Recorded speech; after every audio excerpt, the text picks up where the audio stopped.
Hi, everybody. Before we get to another great interview, the Two Opinionated podcast could really use your help. And it's easy, it's free. IMDb, which is the entertainment database, imdb.com, named us a top 100 podcast. We came in at number 82. That's a big deal because there's 15 million podcasts and growing.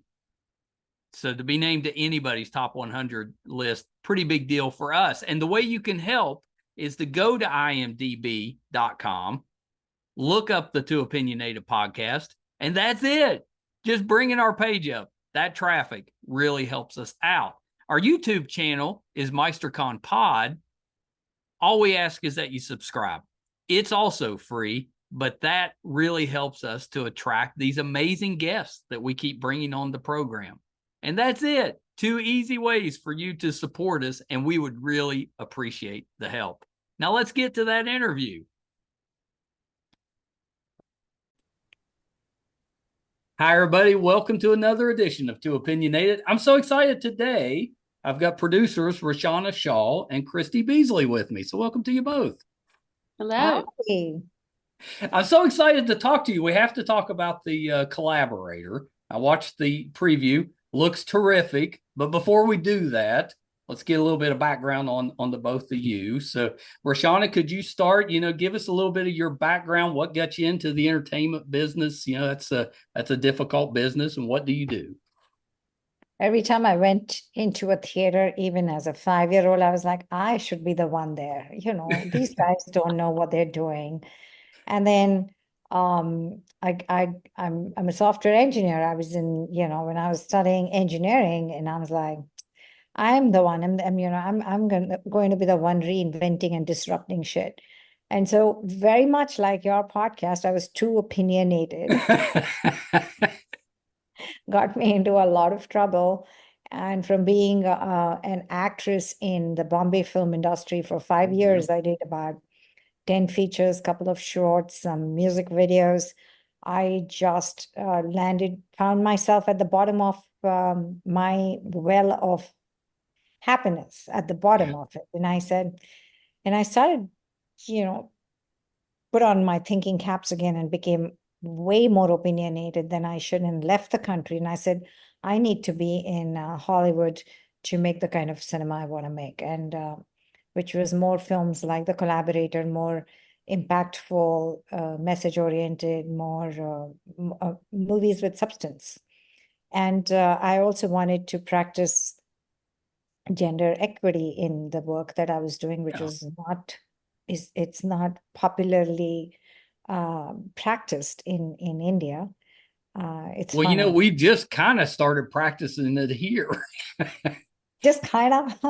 It's just been the last decade or so that it's started to get better. I realize, when you come from India, you have this very glitzy image of North America, and you think, oh, it's the first world, and you expect everything to be perfect here till you get here.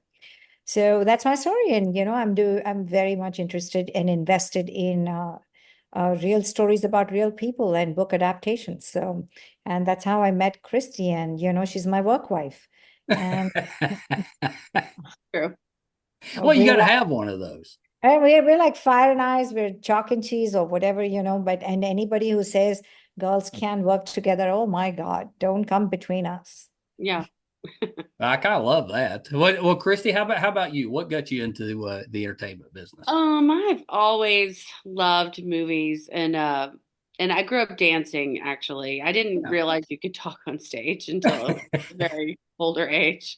Um, but that's really why I've always had the passion for doing this. And when I was older, like maybe high school, I started, really exploring acting, and was doing that. But in my family, that was a non-starter conversation. They probably wanted to know what your backup plan was. Right. So I ended up going to college and law school. And then after law school, I said, okay, can I go now? And they said, no. So I said, okay, aren't I an adult? But all right. Anyway, so I lived in Nashville, as you noticed. And I was practicing law and dancing and running a store. I was a little bit entrepreneurial, and in running a store there, a clothing store, you have to produce commercials and radio spots, and you get the How in the ads. world did you find time to Oh, dance? She doesn't sleep. yeah, that was, I just have to do it. I had to do it. I mean, but now I'm an old lady and my hips got way too out of line, so I had to stop. But the producing of the commercials and the marketing materials for the store was really fun to me. And then I was pretty good at it. I started doing it for other stores. Then if they had a magazine spread or something, they would call me and say, "Please, can you come style it?" So I just love it. So I did all that. And then eventually I just said, the only consistent thing on my resume is entertainment. So I think we got to go now. So I came to LA thinking I would write and produce and act a little bit, but actually, I started working at Creative Artist Agency. And when I got there, I realized that I wish I had known me. You know what I mean? From the beginning, I would have had a very different trajectory. So that's sort of, I fell into representation for, the past 2 decades, and I've been doing producing and representation, but I took a break when I had a child. Now my child is old enough that I can get back into it, and Well, and so I've done it. what does your family say now? Are they more on board now? Well, yeah, my mother ended up, coming around, and she's no longer with us. And my dad still doesn't understand it, but he's accepted that he doesn't understand it. So I get a lot less sarcasm. And my aunts are very supportive now, actually. They're really looking forward to our premiere in Memphis, whenever that's going to be. Oh yeah, that's kind of exciting. Yeah, we're gonna have to do something. Oh, you have to. You got to do a little premiere. Yeah, I think when I left, it's just such a foreign world to my Tennessee life, and they, in their minds, they saw it that I left being a lawyer to come and be a secretary or something. They didn't Right. really understand at all what I was doing, and I was like, I just trust me. It's going to be okay. Yeah, yeah. Well, the movie looks terrific. So it's called The Collaborator. So tell me about it. What's The Collaborator about? It's a book adaptation. It's loosely Mhm. based on the author's life growing up in Kashmir. Um, I was very bold to make this film because more than half the world doesn't know where Kashmir is on the map. Right.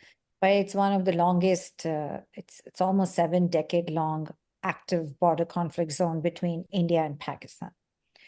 And the story is set in 1992. It's kind of a dialogue between a 19-year-old boy and the army captain, Right. questioning the war, questioning the intent of the war, questioning his family, questioning the decisions of his friends who want to join the war, questioning, why am I picking up the gun? Questioning the consequences. And a lot of youth, young people who, when war comes knocking on their door, they don't have time to think or question. They don't think they have choices. They just are cramped with this decision. And overnight they are, on one side of the war. The other underlying theme of the film and the book is about friendship, loss of friendship and love. Yeah. When there are long periods of war, conflicts in where you grow up, you don't have schools, you don't have education, you don't have entertainment, there's no exposure to the rest of the world. You kind of, time stops, not just stops, it actually takes you a couple of decades back. So there is there's a complete destruction of social structure. And I think we've attempted to explore all that, and the film appeals so far. It's been to about eight festivals around the Yeah. world internationally. Although we've been snubbed by the home country, India, they are questioning, in what light is the world going to see this huge conflict and Right. thousands of boys who have died, and families who have lost their men and their boys to the war. So I think they feel like the films like these bring a scope on their life, and the countries and the politics of the country kind of are conscious of a film like this. But we were inspired to, I optioned the book about 10 years ago. It took me 10 years to make the film, to find people to have belief in this subject. But it is a universal theme about the story of any 19-year-old boy there are more than 100 conflict zones around the world, in the 5 continents. And, it is a story of any boy from one of those. Could be a boy from Burma, or a boy from Boko Haram, or someone from North Korea, or Serbia, or, Sure. and so we kind of wanted that universal theme and take this subject. So it's set in Kashmir, but we wanted to take this story to the world. And I'm very overwhelmed with the response, and it's very personal to me. I have had a lot of friends lost to this conflict, and it also explores, I'm sorry, I'm going on and on, but it also explores the life of, the decisions of an army and the soldiers who were deployed in these areas. So it tells you both sides of the story. We have tried to walk the middle path with this film without taking any sides, because we very consciously strongly believe that there is no right side to the war. Yeah. Yeah. Which is the case with most wars. They're always terrible and a lot of times pointless. Talk a little bit about what actually is causing the conflict, and why has it been going on so long without a resolution? It's the same all over the world. It's over a piece of land. Yeah. If you've seen the movie No Man's Land, which won the foreign language Oscar, directed by Danis Tanovic. All conflicts at the heart of it, at the core of it, are the same issues, and so is Kashmir.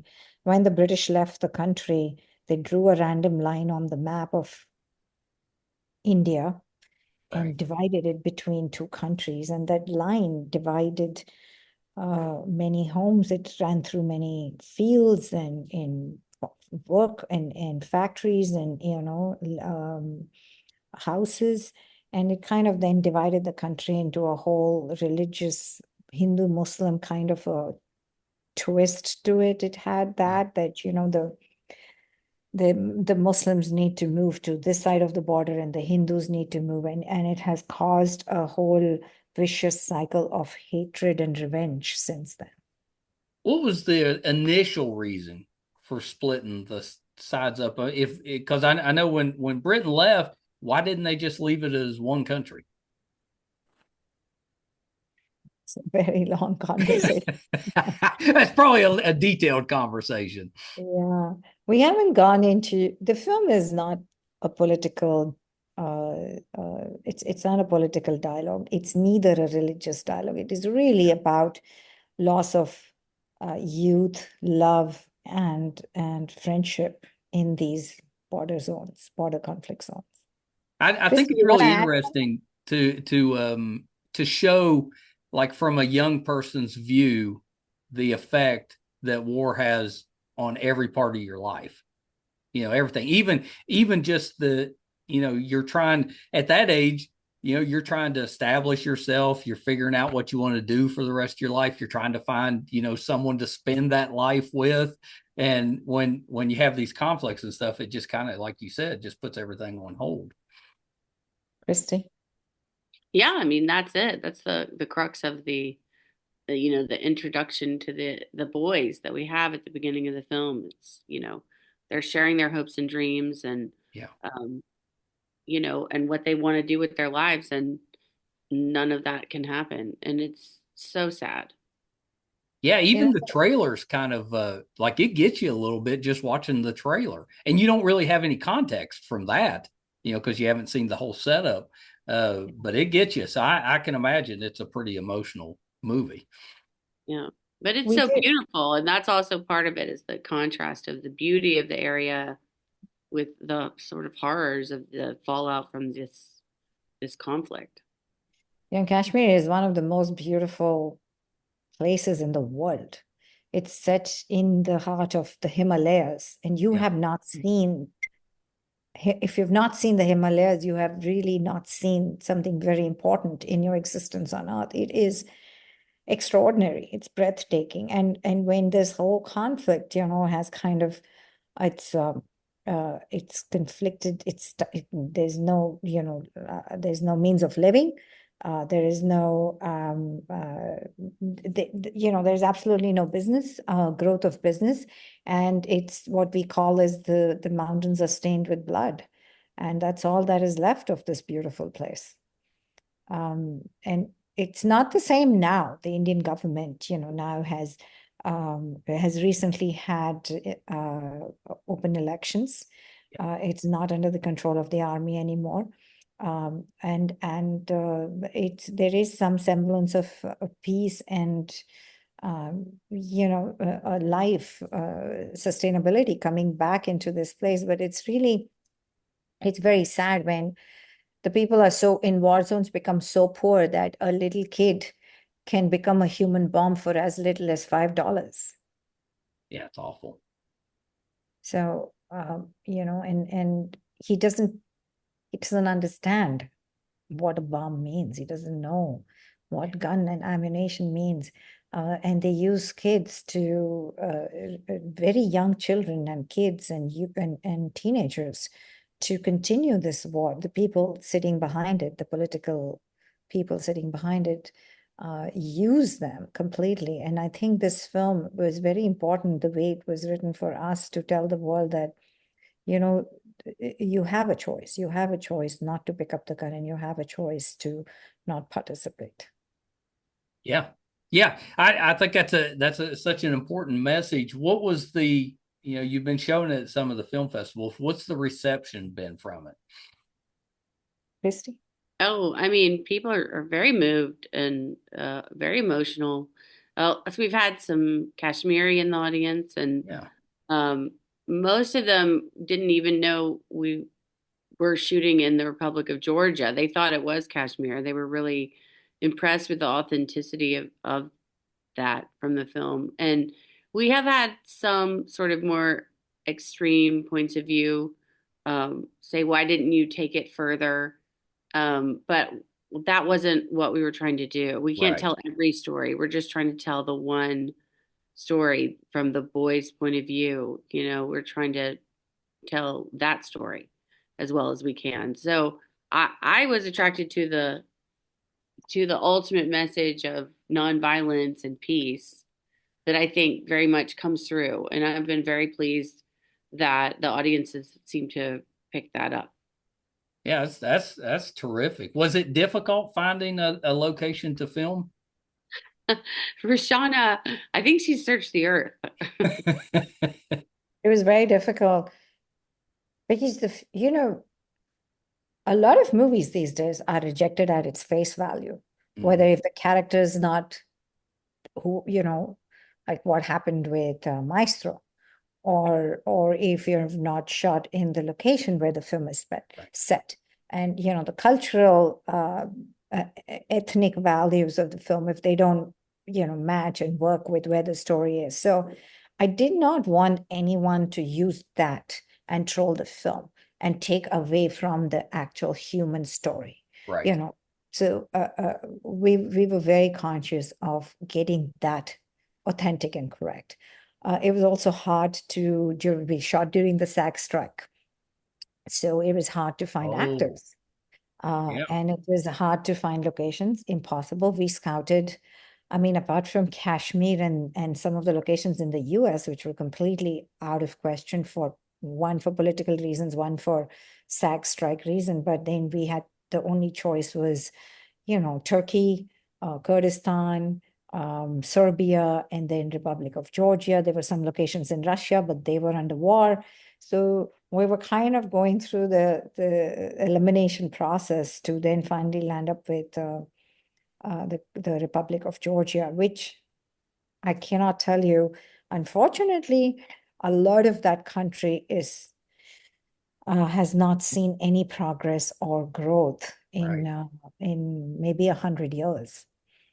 But they really identified all our entire crew. The line production crew was from Georgia. they really identified with the film because of their own history of war with Russia. Yeah, I guess that's a good point. There's so many areas of conflict, like we talked about earlier with that, then yeah, they're probably at least used to something similar. Yeah. Yeah. Yeah. How did the two of you end up working together? Well, we made we each independently came to a film that we made right prior to this called American Warrior.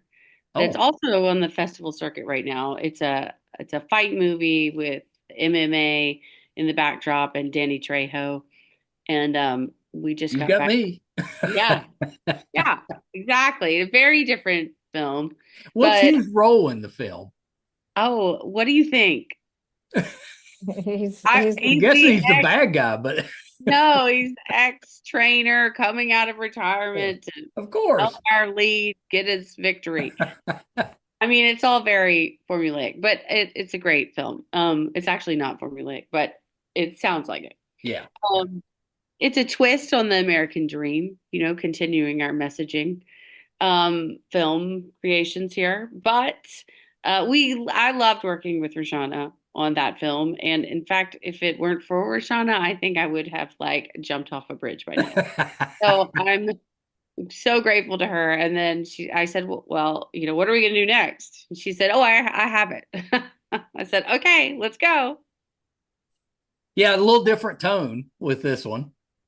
Yeah, a lot different. very different. But I have a formula in my own company. I want to do one for money, one for prestige, and one for myself. So this fit that formula.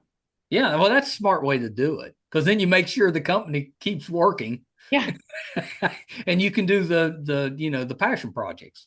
Yeah, fingers crossed. Yeah. That's pretty good. Well, and speaking of the difficulties casting, you actually ended up with a really good cast for the film.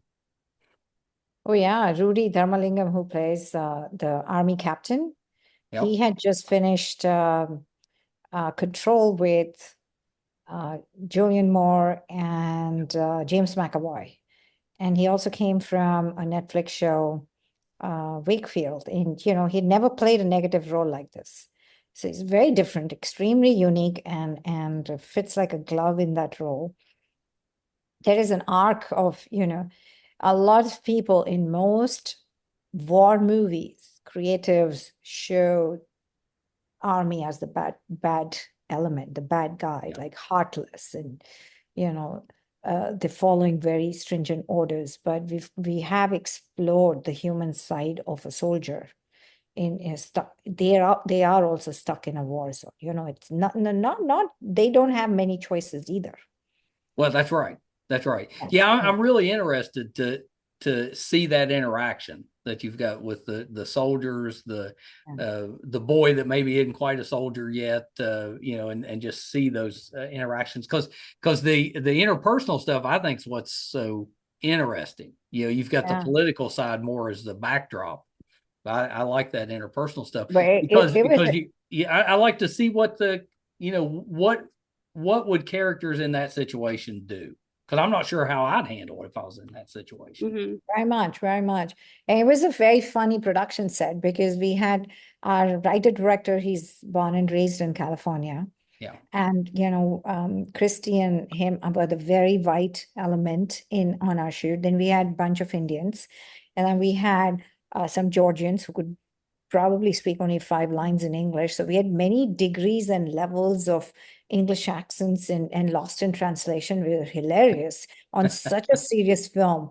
There was comedy behind the camera all the time. It was very made it easier. Oh my God, no. And you could be asking for ice and get rice, Yeah. It's all kind of. I would think though, with a serious film, if you had a little humor going on, that would kind of ease the tension a little bit. You would think. You would think. And we had all our actors from UK with their British accents. So at the end of the day, I was never really, it was more like Chinese whispers. I was very scared that, a lot of things, creatives and information was getting lost in translation. I'd be freaking out 24/7. about it. And I would ask everyone to repeat everything that was told to them to make sure that, yeah, it was a very difficult lost in translation set. Yeah. Yeah, I never thought of that, but you really do have a lot of different, dialects, languages, all that stuff. Yeah, and we did a post-production in Thailand, which was another language challenge. Yeah. Why'd you choose Thailand? That's how much money we were left with. Okay. Basically. Yeah, that's the beauty of the independent film. Yeah. A lot of, but I'll also say this, a lot of filmmakers around the world are scared to get out of their comfort zone because of the language issue. But if you can overcome that, it does slow down the process a little bit. Sure. And you're kind of, all right, repeat after me. It's like how you're reading credit card information. Okay, I give you the numbers. Why don't you read it back to me? If you have the patience to have everything read back to you, you're saving a lot of dollars, getting a lot more for your dollar outside of United States studio, your union system. You're Right. probably saving 1/3 to a quarter on a dollar shooting outside. Well, yeah, because you're not paying SAG, I guess, with that. Yeah.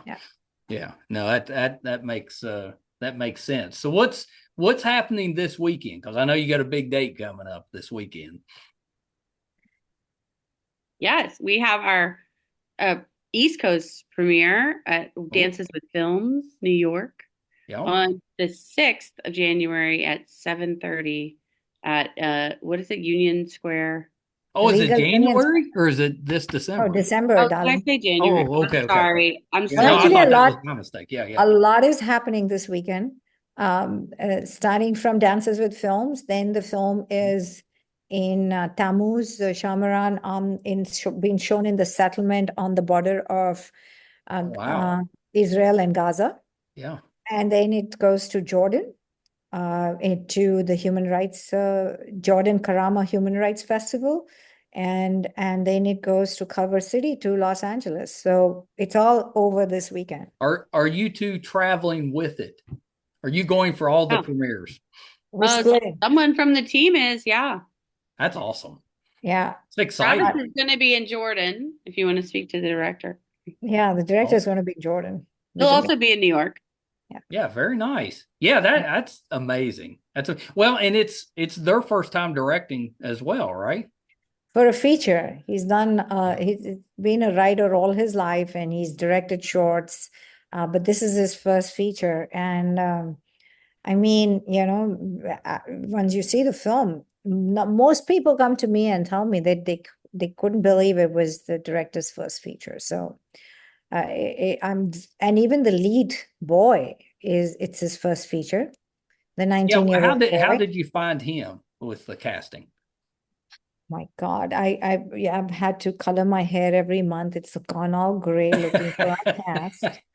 But finding him and finding the captain has been like finding a needle in a haystack. We were casting from Australia to India to Europe to UK to US to we were looking for actors all over the world. Yeah, that's a wide net. Yeah. And there are four friends in the film, and we auditioned about 300 boys from across the world, and we auditioned them for all the four roles.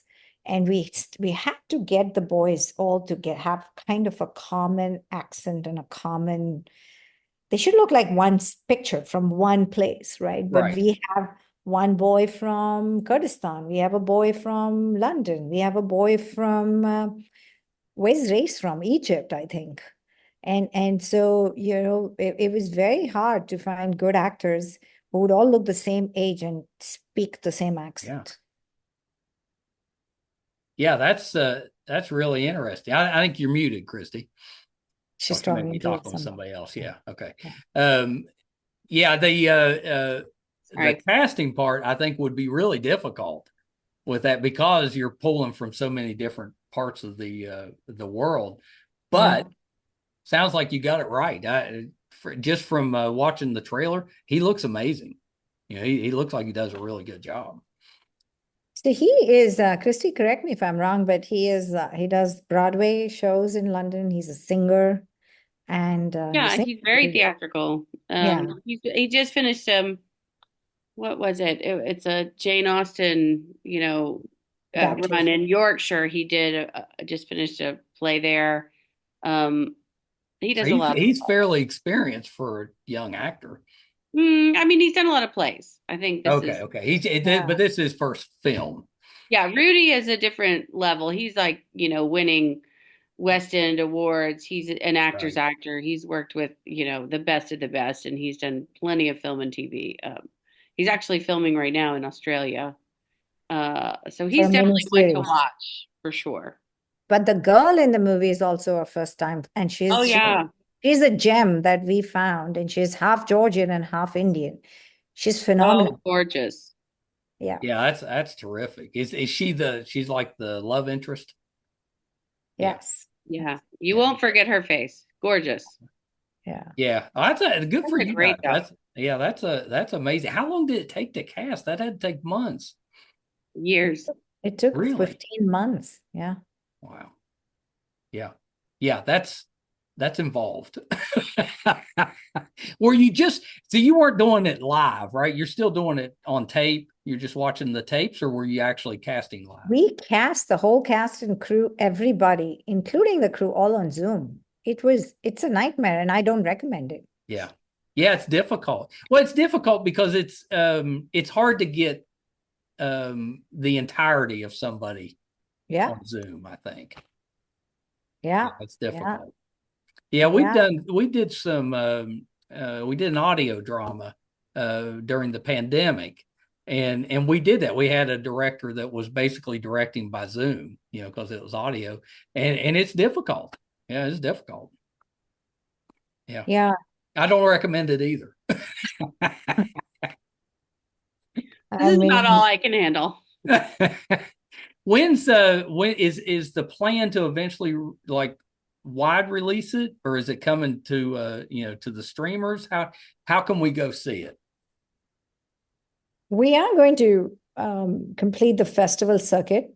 We still have to get to a festival premiere in Australia, in UK, and in Europe. So once we're done with those, then yeah, but you could sell now to about 100 countries independently. You don't need a wide network release anymore. And films like these have a lot of appeal for theatrical outside of United States also. Right.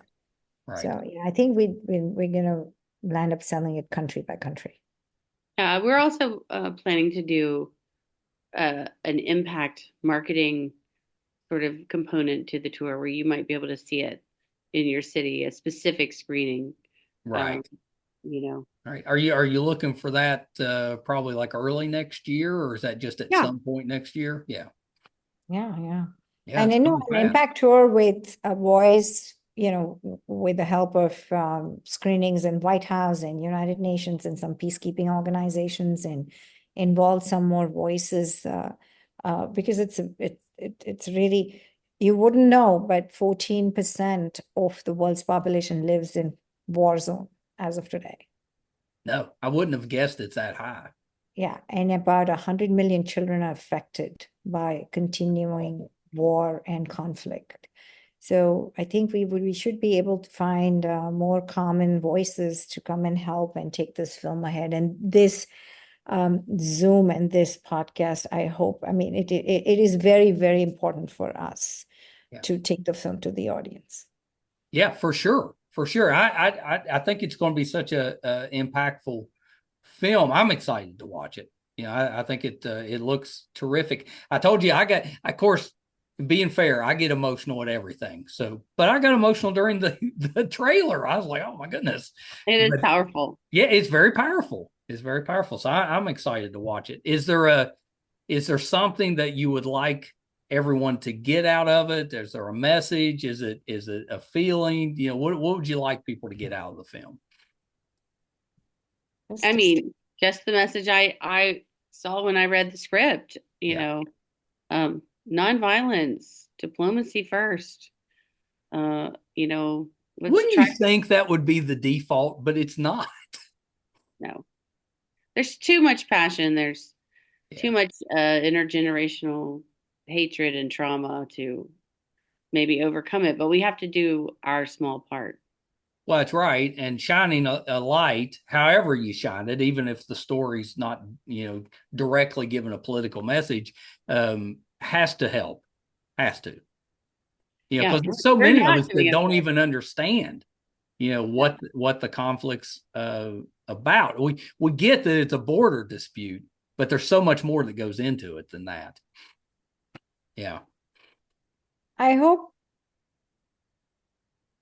that, when you're sitting in a first world country, or in a more privileged environment, reading headlines, you have no idea what's happening Right. with, strikes and bombings and missile strikes, which you listen to 24/7 outside your door.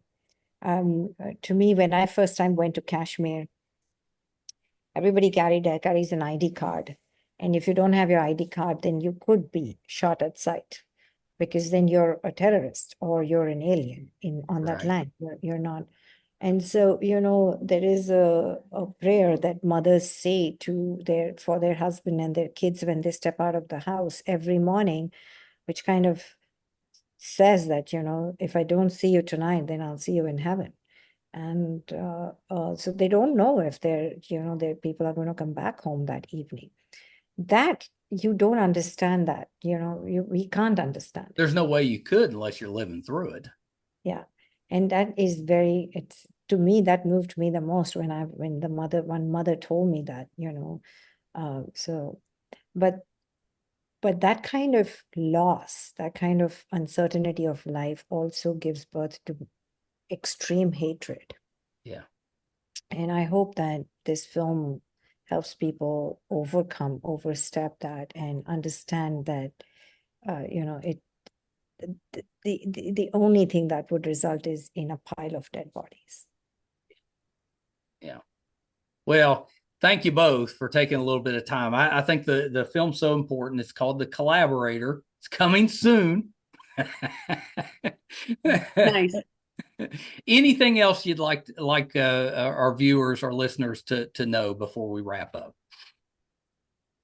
Well, we really like Meister Khan, the awesome. And I don't think it's a bad thing to be too opinionated. Yeah. It can get you into some trouble sometimes, but usually it's a good thing.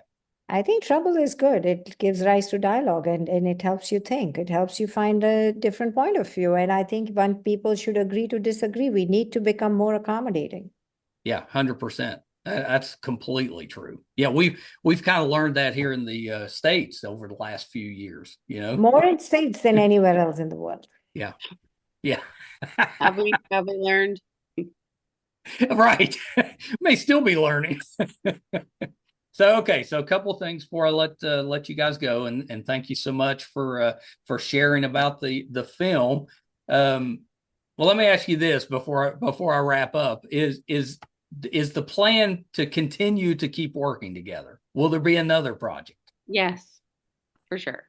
Yeah. There'll be many more new projects, but anyone who thinks, women can't work together, they should come and talk to us.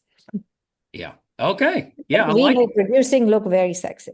I love that you're a very female-based company. That's terrific.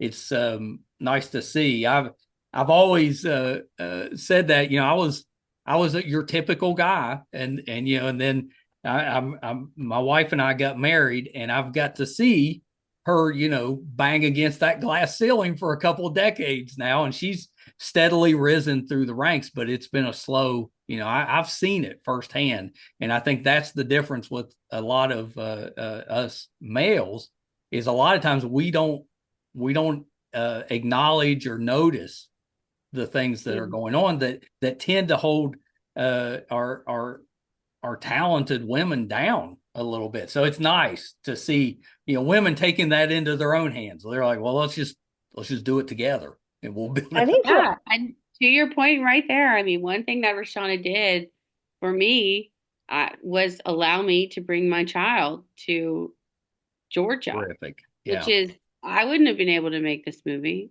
I would have lost my mind. Yeah. So it really, I mean, it is women helping women. It takes a village, and I really appreciate that. Yeah. Oh, the best thing about working with Christy is I don't have to think before I talk. I can say anything. I love that. That is so nice when you I have mean, that it's person. liberating. You can just you don't have to hide anything. You can just let it fly. That's nice. Bring it on. Anything, yeah. We'll deal with it. Just tell me what it is. Tell me. I'm that way too. It's like, don't sugarcoat it. Just give it to me so I can deal with it. And then, we both go different ways and come back for our meals, and then it doesn't matter. We're talking about the next thing. That's right. So, You're moving on. yeah. What's really good is I think we have like opposite and complementary skill sets. And so I'll say, this seems like a you problem. She can keep her head with all the people on the set, and I keep my head on in paper and in numbers and That's a good Excel partnership. sheets. Yeah, that's pretty good. Last thing before we wrap up, where can we find out more about the movie? Is there social media? And then where can we find the two of you on social media? Mulberry Films has most of the information of all the time. We do have a website. On my website is Fabled Frames. Yeah. And we also have, social media. Yeah, we're all on Facebook and Instagram and LinkedIn and all the things. Yeah, and we're trying all the things.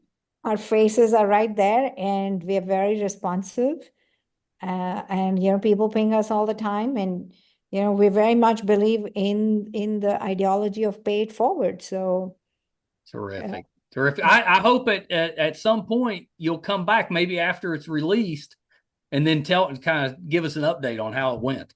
Oh, yeah. Absolutely. And I'll also share some testimonials with you. Oh, I'd love that. Yeah. Yeah, that'd be terrific. Well, thank you both so much. I hope we get to talk again.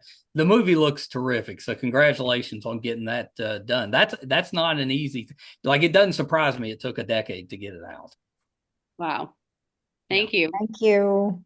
Oh, you're so welcome. Okay, hold on one second.